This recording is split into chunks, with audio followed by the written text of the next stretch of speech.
ఇదిగో ఇక్కడుంది నా బుజ్జి.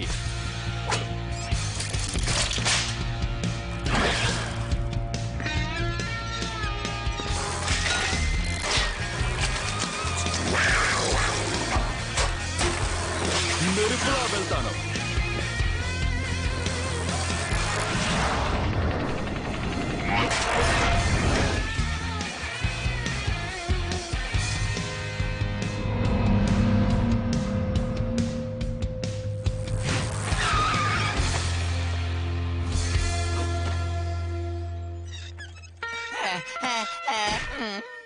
గంతర్ ఎంతసేపు అయింది? కరెక్ట్ గా 5 గంటలు ఇంకా కొన్ని సెకండ్లు అనుకుంటాను. బిఎంఎక్స్ రోడ్ జరగడానికి ఇంకా అంత టైం ఉంది. అయితే మనం వెంటనే ప్రాక్టీస్ చేయాలి. కానీ కిక్కు నువ్వు చేయబోయే ప్రాక్టీస్ ఇది రోడియో మ్యాచ్ కన్నా చాలా గొప్పది. నేను 3 పాయింట్ షాట్ చేయాలంటే దానికి బాగా ప్రాక్టీస్ చేయాలి. నా భాషలో చెప్పాలంటే